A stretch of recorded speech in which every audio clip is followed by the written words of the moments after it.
गोल्डने अखेर आपण मागच्या व्हिडिओमध्ये सांगितलेला लेवल टच केलाच. मागच्या गोल्डच्या व्हिडिओमध्ये स्पष्टपणे म्हटलं होतं की नोव्हेंबर 2025 मध्ये गोल्डने जो मेजर लो बनवला होता तो म्हणजे जवळपास $3,939, तो पुन्हा टेस्ट होऊ शकतो. आणि आपण हेही सांगितलं होतं की जर हा लो अग्रेसिव्हली तुटला तर गोल्डमध्ये अजून मोठी करेक्शन पाहायला मिळू शकते. आणि आज नेमकं तेच घडलंय. गोल्ड आता नोव्हेंबरच्या लोएस्ट पॉइंटवर पोहोचला आहे. त्यामुळे आता प्रत्येक गोल्ड इन्व्हेस्टरच्या मनात एकच प्रश्न आहे, इथून पुढे गोल्ड कुठे जाणार? करेक्शन संपली आहे का की अजून मोठी घसरण बाकी आहे? कोणत्या तारखा गोल्डसाठी महत्त्वाच्या असतील? पुढील लेवल्स कोणते असतील? ग्लोबल अॅनालिस्ट्स काय म्हणत आहेत? गोल्ड सिल्वर रेशिओ आपल्याला काय संकेत देत आहे? गोल्डमध्ये रिस्क मॅनेजमेंट कसं करायचं? आणि शेवटी मी स्वतः या लेवल्सवर गोल्ड घेणार आहे का हे देखील तुम्हाला सांगणार आहे. त्यामुळे हा व्हिडिओ शेवटपर्यंत नक्की पहा. सर्वात आधी प्रश्न येतो की गोल्ड एवढं का पडलं? कारण सामान्यपणे युद्ध, जिओपॉलिटिकल टेन्शन किंवा आर्थिक अनिश्चितता वाढली की गोल्ड वाढतो. पण यावेळी उलट घडलं.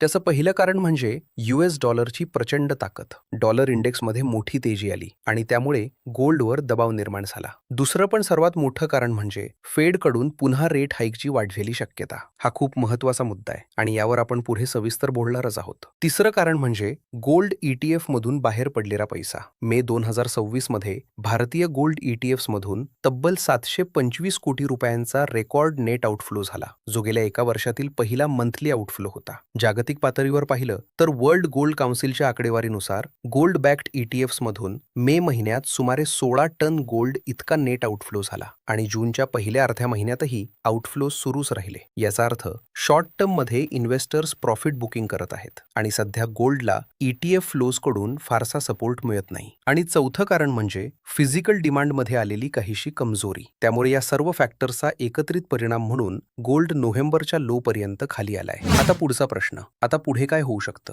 सध्या गोल्ड $3,939 अत्यंत महत्त्वाच्या झोनमध्ये आहे आणि ही लेवल पुढील काही महिन्यांचा ट्रेंड ठरवू शकते. जर ही लेवल होल्ड झाली तर शॉर्ट कव्हरिंग आणि फ्रेश बाईंग दोन्ही पाहायला मिळू शकतात. कारण अनेक लॉंग टर्म इन्व्हेस्टर्स आणि सेंट्रल बँक्स याला बाईंग ऑपॉर्च्युनिटी म्हणून पाहू शकतात. अशा परिस्थितीत गोल्डमध्ये मजबूत रिकव्हरी पाहायला मिळू शकते आणि गोल्ड पुन्हा वरच्या महत्त्वाच्या रेझिस्टन्स झोन्सकडे जाऊ शकतं. पण जर नोव्हेंबरचा महत्त्वाचा लो एग्रेसिव्हली तुटला तर algorithmic selling, stop loss triggering आणि पॅनिक सेलिंग मोठ्या प्रमाणात वाढू शकते. अशा वेळी गोल्डमध्ये आणखी मोठी करेक्शन येण्याची शक्यता नाकारता येणार नाही. कारण $3,939 खाली तसा कोणताही मजबूत किंवा महत्त्वाचा सपोर्ट सध्या दिसत नाही. त्यामुळे सध्या डिरेक्शनपेक्षा रिॲक्शन जास्त महत्त्वाची आहे. आता तिसरा प्रश्न, गोल्डसाठी कोणत्या मेजर अपकमिंग डेट्सवर आपण लक्ष ठेवायला पाहिजे? पुढील काही आठवडे गोल्डसाठी अत्यंत महत्त्वाचे असणार आहेत. सर्वात आधी 14 ते 15 जुलै 2026 या तारखा महत्त्वाच्या आहेत. कारण नवीन फेड चेअर केविन वॉर्श काँग्रेस समोर साक्ष देणार आहेत आणि त्यातून रेट हाईक किंवा पुढील मॉनिटरी पॉलिसीबाबत मोठे संकेत मिळू शकतात. त्यानंतर 28 ते 29 जुलै 2026 रोजी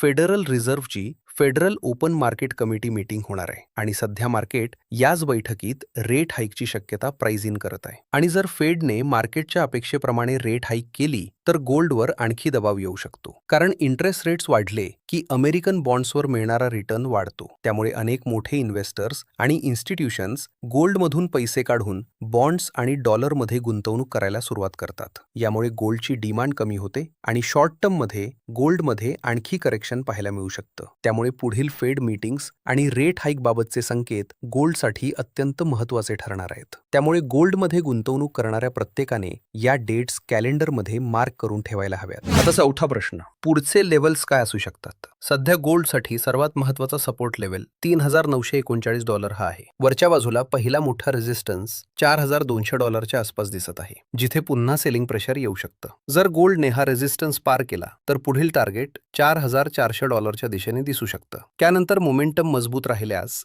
गोल्ड $4,600 पर्यंतची रॅली देखील देऊ शकतं. मात्र जर $3,939 सपोर्ट अग्रेसिव्हली तुटला तर मार्केट सेंटिमेंट अचानक निगेटिव्ह होऊ शकतात. अशा वेळी अल्गोरिथमिक सेलिंग आणि स्टॉप लॉस ट्रिगरिंगमुळे सेलिंग प्रेशर आणखी वाढण्याची शक्यता आहे. त्यामुळे गोल्ड सर्वप्रथम $3,800 सपोर्ट झोनकडे घसरू शकतं. जर त्या पातळीवर ही खरेदी आली नाही तर पुढील महत्त्वाचा सपोर्ट $3,600च्या आसपास दिसतो आणि जर जागतिक स्तरावर पॅनिक सेलिंग वाढली तर गोल्डमध्ये आणखी मोठी करेक्शन पाहायला मिळू शकते. अशा एक्स्ट्रीम परिस्थितीत गोल्ड $3,400च्या दिशेनेही जाऊ शकतं. त्यामुळे सध्या गोल्डमध्ये अपसाइड ऑपॉर्च्युनिटी आणि डाऊनसाइड रिस्क दोन्ही खूप मोठे आहेत. त्यामुळे गुंतवणूकदारांनी पुढील काही आठवड्यांमध्ये या लेव्हल्सवर बारकाईने लक्ष ठेवणे गरजेचे आहे. आता 5वा प्रश्न, गोल्ड सिल्वर रेशिओ सध्या काय सांगत आहे? सध्या गोल्ड सिल्वर रेशिओ जवळपास 69च्या आसपास आहे. हा रेशिओ न्यूट्रल झोनमध्ये मानला जातो. इतिहास सांगतो की जेव्हा हा रेशिओ 70च्या वर जातो तेव्हा सिल्वर स्वस्त मानलं जातं आणि पुढील काही महिन्यात सिल्वर गोल्डपेक्षा चांगली कामगिरी करू शकतं आणि जेव्हा हा रेशिओ 60च्या खाली जातो तेव्हा गोल्ड तुलनेने मजबूत मानलं जातं. सध्याचा रेशिओ आपल्याला हे सांगतो की मार्केट अजून डायरेक्शनबद्दल कन्फ्युज्ड आहे आणि इन्व्हेस्टर्स अजूनही सेफ हेवन आणि रिस्क ॲसेट्स यांच्यामध्ये बॅलन्स साधण्याचा प्रयत्न करत आहेत. आता 6वा प्रश्न, ग्लोबल ॲनालिस्ट्स काय म्हणत आहेत? अनेक मोठ्या इन्व्हेस्टमेंट बँक्स अजूनही लॉंग टर्मसाठी गोल्डवर बुलिश आहेत. ते तर मी पण आहे, पण ती लोक काय म्हणतात ते बघूयात. JP मॉर्गनच्या मते गोल्ड 2026च्या शेवटी $6,000 आणि 2027 पर्यंत $6,300 पर्यंत जाऊ शकतं. गोल्डमॅन सॅक्सने मात्र आपलं टार्गेट $5,400 वरून कमी करून $4,900 केलं आहे. UBSला गोल्ड 2026 अखेर $5,500च्या आसपास दिसत आहे, तर सिटी बँक पुढील 6 ते 12 महिन्यांसाठी जवळपास $5,000चं टार्गेट देत आहे. पण दुसऱ्या बाजूला शॉर्ट टर्ममध्ये काही निगेटिव्ह फॅक्टर्स देखील आहेत.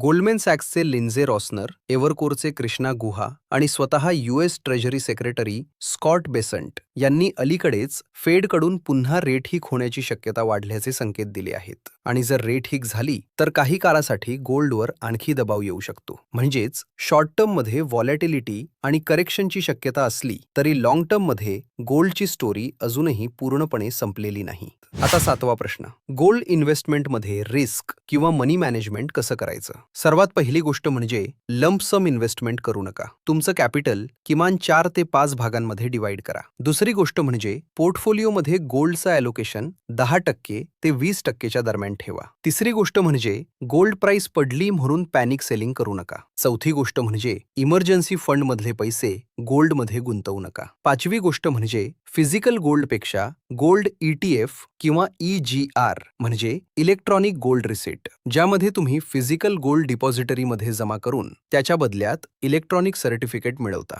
जे स्टॉक एक्सचेंजवर शेअर्सप्रमाणे खरेदी विक्री करता येते. याचा विचार करा. EGR वर आपला एक व्हिडिओ आहे, तो नक्की बघा. आणि सर्वात महत्त्वाचं म्हणजे एका लेव्हलवर सर्व पैसे गुंतवू नका, कारण मार्केट आपल्याला कधीही सरप्राईज देऊ शकतं. आता शेवटचा आणि सर्वात महत्त्वाचा प्रश्न, मी स्वतः या लेव्हल्सवर गोल्ड घेणार आहे का? माझं वैयक्तिक मत असं आहे की मी या लेव्हल्सवर एकदम फुल इन्व्हेस्टमेंट करणार नाही. पण जर गोल्डने $3,939च्या आसपास स्टेबल बेस बनवायला सुरुवात केली आणि सेलिंग प्रेशर कमी झालेलं दिसलं तर मी टप्प्याटप्प्याने बाईंग सुरू करेन. मात्र जर $3,939चा लेव्हल ॲग्रेसिव्हली तुटला तर मी घाईघाईने बाईंग करणार नाही आणि पुढील सपोर्ट लेव्हलची वाट पाहीन. माझ्यासाठी कॅपिटल प्रोटेक्शन ही पहिली प्रायोरिटी आहे आणि त्यानंतर रिटर्न. आता मला कमेंट सेक्शनमध्ये नक्की सांगा, तुमच्या मते गोल्ड इथून नवीन हाय करेल की अजून खाली जाईल आणि तुम्ही या लेव्हल्सवर गोल्ड खरेदी करणार आहात का? आणि व्हिडिओ आवडला असेल तर लाईक आणि शेअर नक्की करा.